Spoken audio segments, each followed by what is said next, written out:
Armazenamento. Então, o armazenamento do café em uma região produtora pode ser feito tanto na forma de café coco, quanto pergaminho, quanto café verde. As condições de armazenagem não necessitam ser exatamente as mesmas, uma vez que a casca ou pergaminho confere uma proteção adicional ao ataque de insetos e também à reabsorção de umidade. Para um armazenamento satisfatório, o teor de umidade ideal dos grãos é de 11%. Nesse nível, o crescimento de fungos e as atividades enzimáticas são mínimos. Por quê? Porque a atividade de água desse grão é muito baixa. Quando a umidade relativa do ar está em torno de 74%, que corresponde a um teor de umidade de equilíbrio no café em torno de 13%, dependendo da temperatura ambiente, claro, certos fungos, como Aspergillus niger, Aspergillus ocraceus e Rhizopus sp, vão poder se desenvolver. Uma umidade relativa mais alta, ou seja, de mais ou menos 85%, que corresponde a um teor de umidade de equilíbrio no grão de 18%, já pode permitir o desenvolvimento de leveduras e bactérias. Então, quanto mais a gente consegue abaixar esse teor de umidade, mantendo o grão em torno de 11%, isso vai ser mais efetivo aí na conservação durante o armazenamento. Dependendo do binômio umidade relativa, temperatura do ar e também do tempo de armazenamento, podem ocorrer mudanças químicas no café, resultando em descoloração desses grãos, ou seja, os grãos ficam esbranquiçados. Contudo, tais mudanças químicas ainda não são completamente compreendidas. Um outro problema bastante comum é a possibilidade, durante o armazenamento, do ataque de insetos. Então, o armazém tradicional é projetado para estocar café verde em sacos de juta. Esses sacos são bons isolantes térmicos e permitem ventilação. Os sacos são empilhados em pellets colocados cerca de 50 centímetros das paredes e todas as entradas devem ser equipadas com dispositivos para evitar a entrada de insetos. O café pode ser estocado também em silos. Então, durante o armazenamento, um cuidado adicional aí é evitar o ataque de inseto a esse café em sacos ou até mesmo em silos. Aqui uma imagem ilustrando um grande galpão de uma cooperativa beneficiadora de café, com sacos de café em pellets empilhados em sacos de juta, sacos de 60 quilos. Aqui mostrando uma esteira transportadora colocando o café dentro do caminhão para transporte. Outra forma de armazenamento de café, como já disse, é o armazenamento em silos. Então, a partir do momento que a gente tem um café beneficiado, a gente pode mandar esse café para a indústria. Agora, a indústria de transformação dos grãos de café no pó que a gente deseja para produzir a bebida. Então, para isso, a gente precisa conhecer um pouco mais sobre torração e moagem. Então, para possibilitar a conversão dos grãos de café beneficiados na bebida aromática como é consumida, 3 operações são necessárias. Primeira, torra, que consiste num processamento a altas temperaturas de forma a desenvolver o aroma e sabor característico do café. Segundo, moagem, que consiste na redução de tamanho para que os sólidos solúveis sejam adequadamente extraídos. E terceiro, a percolação ou infusão, que a gente faz na nossa casa, que consiste na extração dos sólidos solúveis dos grãos torrados e moídos com água quente, ou seja, a preparação normal do nosso cafezinho. Antigamente, a torra era vista como um processo simples e bem estabelecido, mas como iremos ver, não é tão simples assim. Era simples por quê? Porque consistia apenas na aplicação de calor aos grãos de café, sem conhecimento da engenharia envolvida, dos processos térmicos envolvidos, dos balanços de massa envolvidos para conseguir um pó de qualidade. Na torração, o que é importante é gerar e controlar as temperaturas corretas no momento adequado, e então interromper o processo quando o aroma estiver completamente desenvolvido e a cor do café for homogênea por todo o grão. Essa interrupção, geralmente, soprando ar frio pelo grão recém-torrado. Contudo, tem-se levantado questões que ainda não tiveram uma resposta. Uma delas, a dependência do perfil transiente de temperatura no grão, com os parâmetros que influenciam o processo, tais como temperatura dos gases quentes, condições de escoamento desses gases e propriedades físicas e químicas do grão. A dificuldade em caracterizar o processo integralmente, a partir de mudanças em praticamente todos os parâmetros relacionados ao processo, como as temperaturas, as propriedades do material e a geometria do grão em si. Então, durante o processo de torração, o que a gente deseja é transformar o grão verde, pós-beneficiamento, em grão torrado. Aqui com uma torra muito branda, torra normal, a média, uma torra bem acentuada e a torra muito forte. Do ponto de vista de engenharia, a torra consiste em um processo no qual ocorre transferência simultânea de calor e massa superpostas por reações endotérmicas e exotérmicas. Assim, a aplicação de calor ao café não apenas gera um gradiente de temperatura, ou seja, o aquecimento desse café pelo fornecimento de calor, mas também gera uma pressão interna e uma redistribuição da umidade dependendo do tempo e da posição dessa umidade no interior do próprio grão. Assim, controlar a temperatura do gás de aquecimento, permitindo não apenas gradientes de temperatura com diferenças moderadas, mas também uma pressão suficiente no interior do grão, tem sido o objetivo da torra. Essa pressão, geralmente, pressão de vapor de água. Então, alguns aspectos da torra do café na questão da engenharia. A gente tem o transporte do calor, a entrada do calor no grão, ou seja, uma fase endotérmica. Tem transporte de massa na forma de vapor de água que está sendo transferido do grão para o ambiente. Transporte de gases voláteis e de CO2, também saindo do grão para o ar ambiente. Tem o transporte do calor saindo do grão, ou seja, o esfriamento desse grão, que é uma fase exotérmica. E dentro do grão, o que acontece durante a torra? Um aumento da temperatura, uma vaporização da água endotérmica, reações exotérmicas, um aumento de volume e uma perda de massa. A torrefação é um processo que depende muito do binômio tempo-temperatura, no qual mudanças químicas nos grãos de café são induzidas pelo fornecimento de calor, embora alterações físicas na estrutura do grão também sejam evidentes. Ocorre uma perda de matéria seca, principalmente na forma de gás carbônico e vapor de água, resultantes das reações químicas que ocorrem durante o aquecimento, e também de outros produtos voláteis resultantes da pirólise, um princípio de queima interna que ocorre pelo fornecimento de calor. A torra é normalmente conduzida sob condições atmosféricas, com os gases da combustão e o excesso de ar como o principal meio de aquecimento. Ou seja, o aquecimento é por convecção. O calor pode também ser fornecido pelo contato com uma superfície metálica aquecida, ou seja, condução ou por radiação. A torra é caracterizada pelo que se denomina grau de torração, o qual reflete-se na cor externa do grão, no aroma desenvolvido, na perda de matéria seca e em mudanças químicas em determinados componentes inerentes ao grão. De forma simplificada, os grãos torrados podem ser descritos como tendo um grau de torra leve, bem clara, média e forte, uma torra bem escura.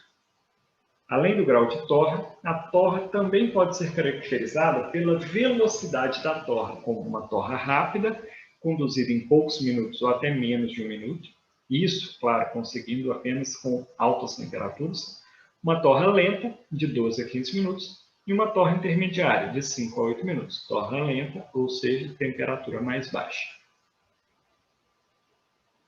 O grau de torra é o fator principal envolvido na formação do aroma, enquanto que a velocidade da torra está associada com a produção do café denominado de alto rendimento. Ele está sempre associado ao rendimento em sólidos solúveis no extrato após percolação, muito importante para a indústria do café solúvel. O torrador rotativo horizontal tem sido o meio mais amplamente utilizado de promover contato entre o ar quente e a massa de café em movimento, mas diversos tipos de torradores disponíveis no mercado são baseados em outros princípios mecânicos, onde o objetivo é colocar a nossa fonte de aquecimento, o nosso ar aquecido, em contato com a massa de grãos em movimento. Então, alguns exemplos de torradores que existem hoje destinados à indústria de café. Tambor rotativo horizontal, com paredes perfuradas ou paredes lisas ou sólidas. Um tambor estático vertical com pás que giram. Um cesto rotativo vertical. Leito fluidizado e até mesmo torrador pressurizado. Um dos torradores.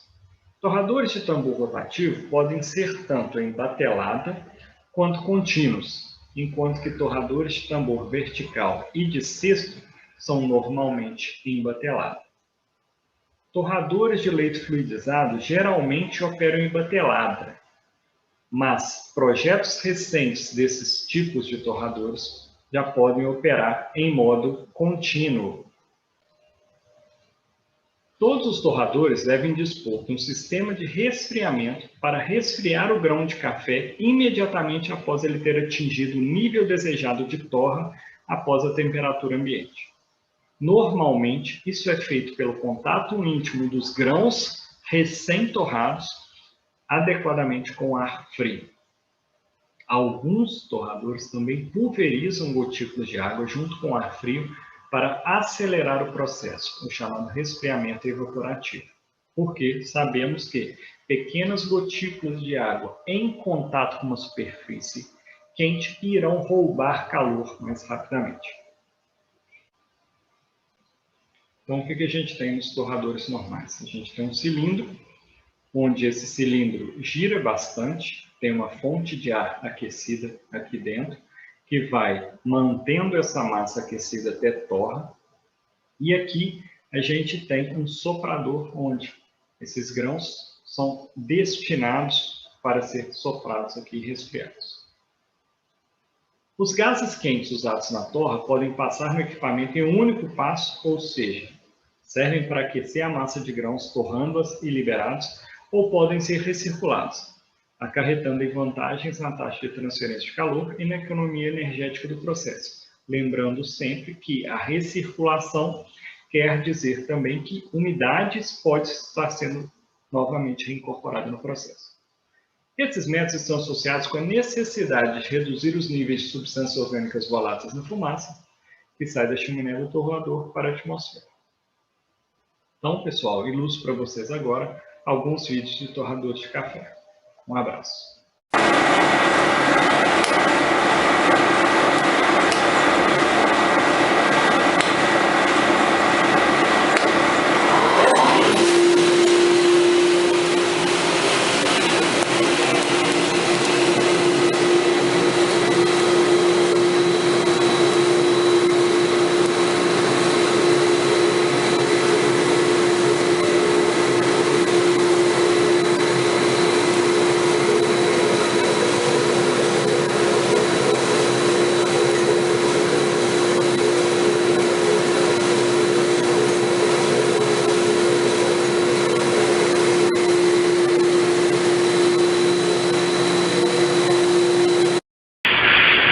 No, you can't do it.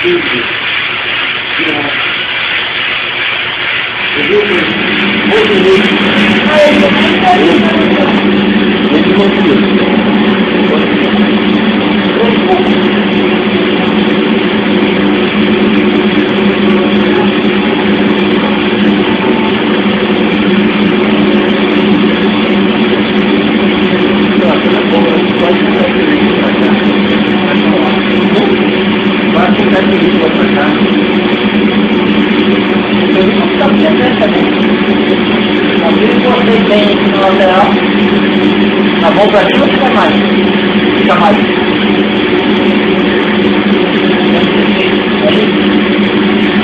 vai ficar mais para ficar para o outro.